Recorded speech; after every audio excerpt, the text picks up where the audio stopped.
Creo que la educación obviamente es una de estas excusas que le ponemos para decir que quizás las cosas no están como quisiéramos, pero al mismo tiempo la escuela no es más que un reflejo de lo que pasa en la sociedad. Es el reconocimiento de ser un maestro. Aquí no tiene ningún valor. O sea, si uno sale a la calle y dice yo soy maestro, ha de haber sido porque no puedes hacer nada en ningún otro lado que terminaste siendo maestro. La conclusión de los mejores profesores no eran los que mejores títulos tenían, los que mejores capacitaciones recibieron, sino que tenían ese compromiso con la causa de educación de cambiar vidas.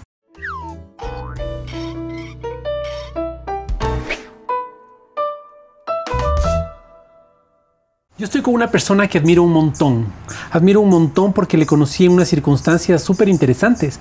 Ella fue speaker en el TEDx Quito en el 2021. Entonces ella habló de educación, un tema que es apasionante porque todo el mundo le echa la culpa a la educación, ¿no? La educación es el problema de todos los males y ella es experta en educación. Entonces un día le dije, a ver, Claudia, ¿es realmente la culpa de todos los males? ¿Cómo solucionamos esto? Ella es Claudia Tovar. Voy a dejar que se presente para que ella nos diga quién es y luego de eso ya entramos a una conversación un poco más informal, ¿ya? Adelante, Clau, preséntate, por favor. Bueno, mi nombre es Claudia Tovar. Primero soy amiga de Matías. Nos conocimos hace años. Yo tengo un PhD en educación, he sido investigadora, académica, profesora, consultora, empresaria, y creo que en todos esos roles el más importante y el que más desafiante ha sido el ser mamá.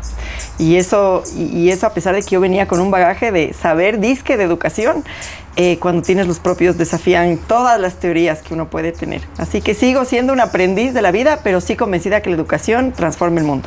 Wow, wow. Verás, vamos a hacer una cosa. Las personas que van a ver este video, tal vez cómo se hizo esto desde atrás, le van a ver al Juanma que está por ahí, a la Cris que está por allá, que estamos como en el equipo. Le voy a pedir a Juanma que me vaya diciendo la hora. Entonces a los 10 minutos me levanta la mano y me dice que estamos grabando ya 10 minutos, ¿ok? Mi querida Clau, vamos al grano. Verás, este momento estamos atravesando una de las crisis más fuertes que tiene el país y es una crisis de representatividad. O sea, estamos yendo a una consulta popular, porque está grabándose esto antes de una consulta popular, en que nos van a decir si tenemos que disminuir el número de diputados y no sé qué. Para mi forma de ver, el tema es mucho más profundo, es decir, ¿quién nos representa? ¿Me entiendes? No nos sentimos muy representados, tenemos una crisis institucional, la gente no se siente representada por sus instituciones. Pero, por otro lado, le echamos la culpa a la educación. La educación es la culpable de todos los males que tiene este país.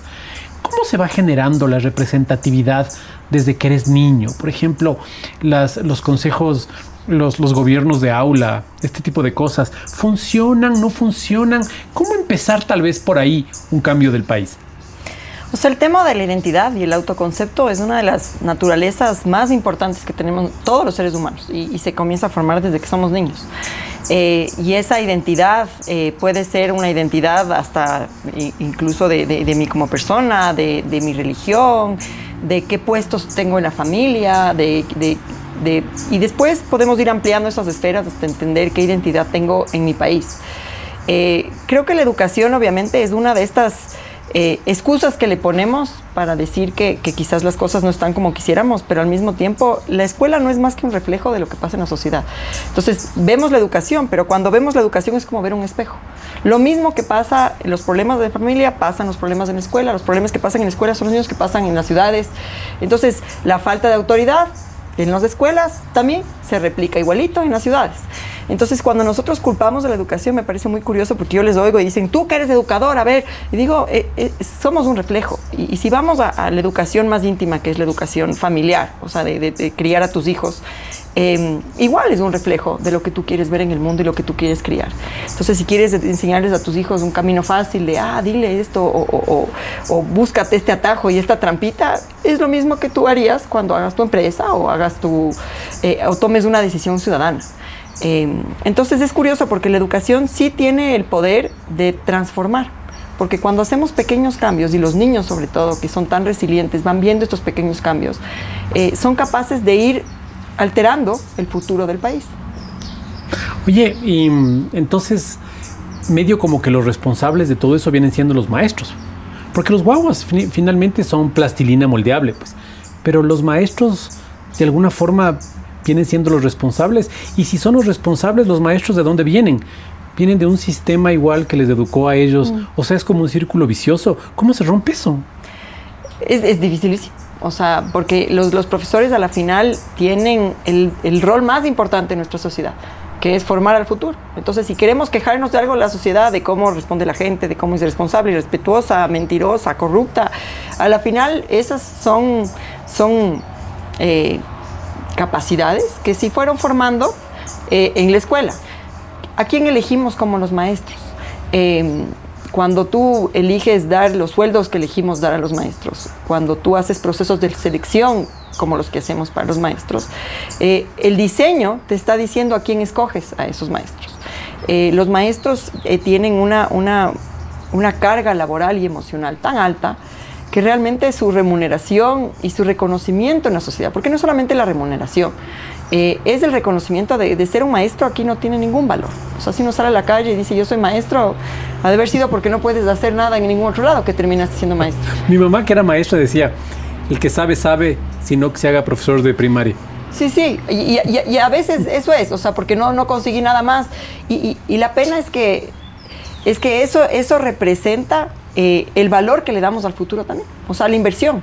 Entonces, si tú quisieras cuidar un tesoro, el tesoro más grande que tienes como país, el que nos va a salvar de cualquier, digamos que ese tesoro es un lingote de oro. ¿A quién dejas a cargo de cuidar ese lingote de oro? ¿A las mejores personas? ¿O a alguien que sea descuidado, que no le importe, que pueda irse robando el oro? Entonces, ese tesoro es los niños de nuestro país. Son los que nos van a salvar, son los que van a tomar las decisiones. ¿A quién estamos encomendando? Y esto no es para criticar a los maestros. Hay grandes maestros en nuestro país que son de sacarse el sombrero, que a pesar de los recursos, con recursos, sin recursos, hacen unas maravillas. Pero lamentablemente el diseño está hecho para que quizás no haya mucho interés de llamado a otras personas muy capaces a meterse en el mundo de la educación y a entender la responsabilidad y el honor que es transformar vidas. Uno cuando está en el aula y tienes el privilegio de estar con los niños y darte cuenta que todo lo que dices afecta lo que ellos se convierten. Alguien me dijo que los profesores son más importantes que los médicos en esta sociedad, porque el médico, por último, ya te mata, ya comete un error y te mató, pero el profesor te deja una huella que te trauma para toda la vida. Y un profesor, y creo que todos podemos tener estas historias de esos profesores que te hicieron pensar que eres tonto, que eres menos, que no puedes dibujar, que eres malo para matemáticas. O al mismo tiempo, tuvimos profesores que dejaron una marca, no una huella ni una cicatriz, sino una marca de decir, yo soy lo que soy porque un profesor algún día creyó en mí. Entonces, ¿cómo una interacción cuando eras pequeño cambia el potencial futuro? ¿Qué pasa si nosotros tendremos más de esas oportunidades positivas? ¿Qué pasa con toda esa sociedad cuando crece? Yo te voy a contar una historia. ¿Ya? Yo tengo una amiga que cuando estaba en escuela, su profesora le dijo que era tonta. Entonces, esta niña pasa a otra escuela y en esa otra escuela su profesora le dice que es muy inteligente. Y esta niña dice, caramba, ¿cómo hago para que no se dé cuenta que soy tonta? Porque yo realmente soy tonta, porque ya me habían dicho que soy tonta. Y esta niña pasa, no sé si 2 años, todos los días tratando de cuestionarse y diciendo, cualquier rato se va a dar cuenta que soy tonta porque realmente soy tonta. ¿Sabes quién es esa niña? Ella. Y eso lo contó en el TEDx. Eso me mató porque dije, qué cosa más impresionante. Cómo lo que decimos, cómo lo que dice un maestro puede marcarte para toda la vida. Y ahí viene un poco el efecto Pigmalión, ¿no? O sea, yo te digo que eres buena. Te digo que eres mala. O sea, soy mala. ¿No es cierto? Las mujeres en el tránsito. Anda a cocinar. Es que las mujeres son malas. Y no es cierto. Pero nos creímos la historia. Oye, hay más recursos en lo privado que en lo público. ¿Qué pasa con educación pública? ¿Qué pasa con los maestros en la ruralidad, en lo público? ¿Qué pasa con ellos? ¿Cómo se están formando, para tener una idea? Yo creo que lo importante de cuando describimos lo público o lo privado es que cada escuela es un mundo. Y a veces cada aula es un mundo. Entonces, cuando decimos la educación no podemos privada, generalizar. No. Y cuando conoces a un profesor, del Ecuador, conoces a un profesor del Ecuador. Eso no es la representación. Entonces, yo sí quiero dejar muy, muy claro que a veces cuando nosotros generalizamos, pecamos de quizás juzgar a los buenos y felicitar a los que no son tan buenos. Hay muchas niveles de escuelas. Hay escuelas privadas que son peor que las públicas porque no tienen el recurso del Estado y también no les alcanzan los fondos para tener una educación de calidad. Entonces esas son privadas, pero es la peor calidad de educación que hemos visto. Y hay escuelas públicas que tienen unos desempeños ejemplares con unos profesores muy buenos. Eso nos demuestra que a veces no necesariamente son los recursos. A veces sí, obviamente los recursos facilitan mucho, facilita que se necesita una infraestructura básica para nosotros poder ejercer la profesión. Necesitas no tener goteras, necesitas que los niños tengan un lugar para ir al baño. Necesitas que los niños no se mueran del calor o se mueran del frío para que puedan concentrarse y aprender. Pensemos que ya se cumplieron estas condiciones básicas para que se dé un aprendizaje. Lo único que se necesita es un profesor de calidad. Y ahora, ¿cómo convertimos ese profesor de calidad? Muchos estudios han demostrado, y hay un gran estudio que se hizo, un metaanálisis, comparando muchos estudios educativos en Australia. Y lo que vieron es que la conclusión de los mejores profesores no eran los que mejores títulos tenían, los que mejores capacitaciones recibieron, sino que tenían ese compromiso con la causa de educación de cambiar vidas. Y sus aulas eran diferentes. Entonces, eso nos lleva a pensar que quizás, sí, obviamente los estándares de una persona que tiene las mínimas bases educativas ayuda, pero no es lo más importante. Y después, ¿cómo filtramos? Y lo mismo que hablamos de las condiciones básicas de salud, también hay que volver a cuáles son las condiciones básicas de trabajo de esas personas, bajo qué presión viven. A veces el sistema está hecho para que ya no tengan voz y voto. A veces los papás tienen más voz que ellos, sus directivos tienen más voz que ellos. Pero me pusiste dificilazo eso, pues. ¿Eso lo logró Costa Rica? ¿O eso lo logró Singapur? A ver, creo que lo que ha hecho en cada país son situaciones muy específicas que se dieron y a veces hay que analizar cada una de esas estrategias con pinzas. Un caso muy chévere analizar es el caso de Uruguay, donde ellos invirtieron en esta famosa estrategia de one laptop per child, ¿no es cierto? Ellos dijeron, a ver, si no tenemos buenos profesores, por lo menos van a tener cada uno una laptop y si tienen conexión a internet o tienen una buena educación, eso va a funcionar. Creo que esa estrategia fue buenísima, pero estaba un poco adelantada a la época. Entonces, no es que la estrategia fue mala, es que el momento en el que se implantó no era el adecuado. Y ahora Uruguay tiene un rendimiento educativo increíble, tienen unos casos de suficiencia académica admirables para la región. Y lo que pasa es que han ido tomando medidas a lo largo del tiempo que han ayudado a entender realmente cuál es la raíz del problema. Si nosotros aterrizamos con todo eso a Ecuador o analizamos qué hizo Singapur, qué hizo Finlandia, nosotros primero, y tú empezaste diciendo algo muy importante, nuestra identidad. Yo creo que lo primero que tenemos que cuestionarnos como ecuatorianos es si la educación, y más ahora con la tecnología, la inteligencia artificial, les podría dar algo a nuestros niños. Escojamos cuál es esa lista de prioridades de identidad ecuatoriana que nosotros queremos dar. ¿Y quién elige eso? Yo creo que sí sería primero un reconocimiento que eso depende de cada región. El tener un currículo unificado por país es un error. No se necesita lo mismo en todas las regiones del país, ni en la zona rural ni en la zona urbana. Estamos hablando de destrezas casi de supervivencia, de emprendimiento.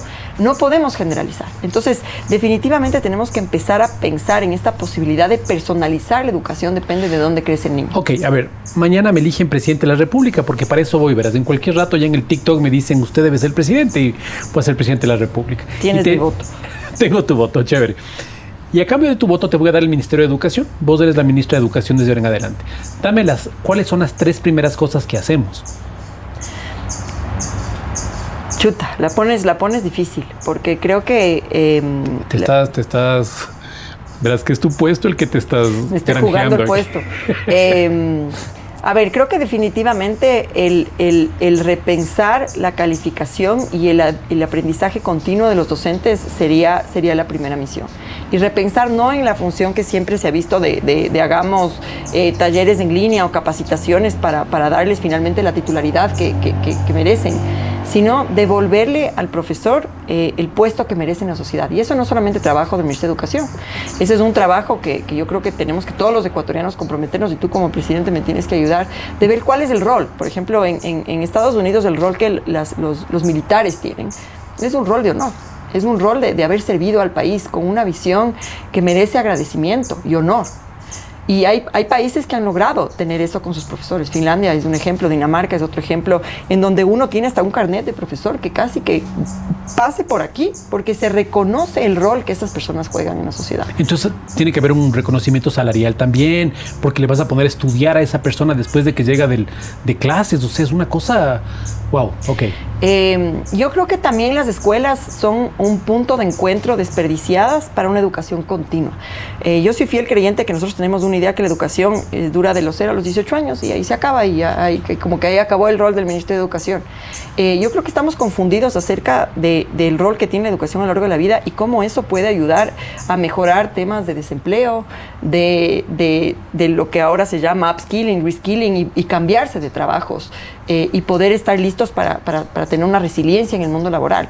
Las escuelas son infraestructuras desperdiciadas en las noches y los fines de semana y adultos que realmente necesitan continuar su educación. Porque además, primero, que el mundo está constantemente cambiando. Lo que aprendimos nosotros cuando éramos estudiantes universitarios, capaz que ya no es relevante.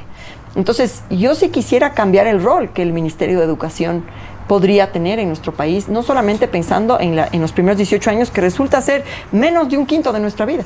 ¿Qué pasa con el otro espacio desatendido que nosotros y ahora las personas cada vez viven más, cada vez trabajan más tiempo? ¿Por qué pensamos que los procesos educativos se cortan ahí? Entonces, eso pasó en Cuba, ¿no? O sea, un poco criminalizar o sentenciar o amonestar a quien no estudiaba. Entonces era un poco obligatorio estudiar, estar estudiando continuamente era obligatorio. Y es casi que también de supervivencia, porque si tú el día de mañana, porque ya eres un técnico y ya la máquina te reemplazó, creo que ahora la necesidad humana está en este constante repensar que nosotros además no tenemos una carrera, podemos tener muchas carreras y podemos especializarnos en muchas cosas. ¿Dónde es el espacio que no sea una maestría, que también son espacios como muy formales, muy específicos y carísimos y poco alcanzable para la mayoría de la población? ¿Por qué no hacemos de las escuelas un punto de encuentro para ser mejores ciudadanos también? Los papás, cuando tenemos niños en edad escolar, vamos constantemente a la escuela para recoger libretas, para dejarles, para la recital. ¿Por qué no la escuela es el punto de encuentro de la sociedad para convertirnos en mejor sociedad? Y hacer programas continuos de reflexionar cuál es mi rol como ciudadano, ¿qué es lo que vamos a votar el día domingo? ¿Por qué me afecta a mí? ¿Cuáles son las repercusiones de todo eso? Creo que las escuelas estamos ignorando que son un punto de cambio importantísimo para las comunidades. Pueblo que vas, como mínimo debe tener una escuela. Entonces tienes esas células importantes de educación continua que te permite estar en constante contacto con los ciudadanos y creo que no le estamos aprovechando. A ver, cuando entro a esta charla entro medio desesperanzado.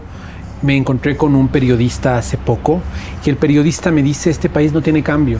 Y es una cosa que yo creía, ¿no? Esto no va a cambiar. Y él decía, tenía tanta esperanza en que el 3D Atlas nos impacte para que se acabe esto, pero ya creo que pasó de largo, decía él. Entonces, ¿crees que en las condiciones que estamos todavía hay esperanza? ¿Crees que necesitamos solo un visionario o alguien de mano muy dura que diga, ok, señores, llegué al poder? Y crees, además de eso, crees que esto se estructura desde el poder para decir, ok, tomo la decisión política de que la prioridad de aquí en adelante tiene que ser las escuelas y que sea así? ¿Cómo debe ser? ¿Crees que hay esperanza primero?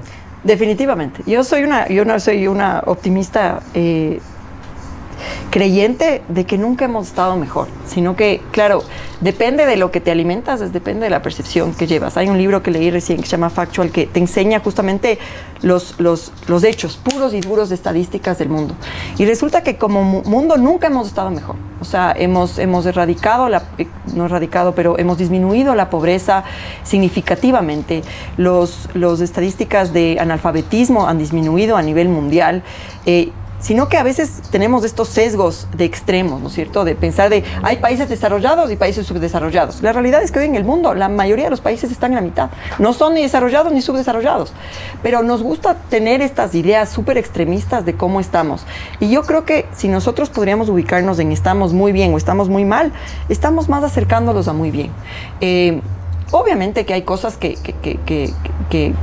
quisiéramos mejorar, pero En general, como sociedad, estamos más sanos, estamos más educados, tenemos más libertad. En general, no puedo hablar por todos los lugares del mundo, pero en general tenemos mucho más libertad, libertad de expresión. Las mujeres estamos en una época, ya se quisieran las mujeres de 60 años gozar de los derechos que tenemos ahora y las aspiraciones. Criamos a nuestros hijos de una manera muy respetuosa y muy consciente de lo que era antes. Dicho eso, no todo está perfecto, pero sí hay mucha esperanza. Lo que pasa es que tenemos que tener en Ecuador una excusa de ilusión. Tenemos que tener una ilusión que como ecuatorianos nos une a pensar que sí es posible todo lo que describiste que suena tan desalentador. Y cuando nosotros nos creemos posible, tenemos que pensar, ¿qué nos hace falta? ¿Por qué otros países sí han podido? Cuando uno se da cuenta de la riqueza de recursos que tiene nuestro país, es impensable cómo nosotros no somos la nación más rica del mundo. Tenemos para turismo, tenemos recursos naturales que brotan de la tierra, las frutas se caen de los árboles, no hay que hacer esfuerzos para tener todos los recursos. ¿Qué nos falta? Quizás la ilusión de creernos posibles. Y tú describiste esa historia que me encanta que te acuerdes así tan perfectamente, porque a veces no nos creemos, y nos pueden decir, pueden venir del extranjero y decir, ustedes, qué increíble, lo tienen todo, pero como que pasamos haciéndonos los que pensamos que sí, pero no nos creemos. Y esa creencia sí se inserta desde la educación y desde entender dónde estás naciendo y las potenciales que tiene nuestro país. Yo sí creo que es posible y creo que con un mandatario que tenga la visión de darle la prioridad a la educación, porque la prioridad no es solamente designar el porcentaje del PIB, es el rol que le das de nuestra sociedad, porque si como país estamos diciendo, démosles este rol a los profesores, todos tenemos que dedicarle a la educación el tiempo que se requiera. Entonces, es quizás como papás también entender con qué frecuencia tengo que ir a la escuela, si es lo más importante que estamos cuidando como sociedad, este tesoro que estamos cuidando. O sea, me quedo con un agridulce, porque por una parte te digo, ¿hay esperanza? Sí, hay esperanza. Qué bueno que la hay. Pero después depende de un gobernante. Y no veo que existe un gobernante que tenga interés, porque la educación no es redituable, pues, porque no son votos, pues, porque las guaguas no votan por mí, pues. Entonces termina todo cayendo medio en costal roto. Pero sabes que yo también soy fiel creyente que no podemos nosotros pensar que es el Estado el único responsable de cambiar la situación. Ahora, como empresaria también estoy involucrada en algunos procesos de la empresa privada que está tomando un rol de hacerse cargo de muchas cosas, que quizás le corresponden al Estado, pero también las empresas dicen, si tal vez seguimos esperando, o tal vez no es rol del Estado, tal vez es responsabilidad de todos. Entonces, cada vez más empresas que están viendo en su esfera alrededor, a 5 kilómetros de la redonda, de su planta, de su empresa, de su impacto, y decir, bueno, ¿cómo yo puedo estar bien si la escuela a mi lado no está bien, si es que el centro de salud no está bien, si es que la forma en la que yo contrato y los beneficios de mis empleados no están bien? Entonces, también hay un nuevo renacer del rol de la empresa privada, tomando un protagonismo importante en apoyándose en el Estado. Decir, ok, tú pones esto, pero yo también. Entonces, yo soy un coautor o actor de proyectos que quizás podríamos decir, sí, le corresponde al Estado, pero también caemos en dependemos del Estado. Entonces, cuando la empresa privada que perdura en el tiempo, a diferencia de los mandatarios, le da mucha continuidad a estos proyectos sociales. Y hemos visto en nuestro país ejemplos, Unidos por la Educación, Líderes para Gobernar, y otras iniciativas que vienen desde la empresa privada, que se apoyan del Estado y crean una sociedad, pero le dan esta perpetuidad a los proyectos que permite darle un sostén. Y no es responsabilidad social, hay que cambiar ese nombre, porque no es una cosa extra, una filantropía que tú haces. Es decir, yo no estoy bien como empresa si yo no cuido de mi país. Es mi compromiso, genial, es mi obligación hacerlo. Genial. Oye, Clau, siempre es un placer hablar contigo. Siempre, aprendo mucho y me encanta tenerte en mis contactos del teléfono. Me encanta. Eres Claudia Tovar, ha sido excelente, ha sido enriquecedor hablar con ella, porque ciertamente a uno le devuelve la esperanza. Gracias, Clau. Un gusto. Ojalá logremos cambiar el país.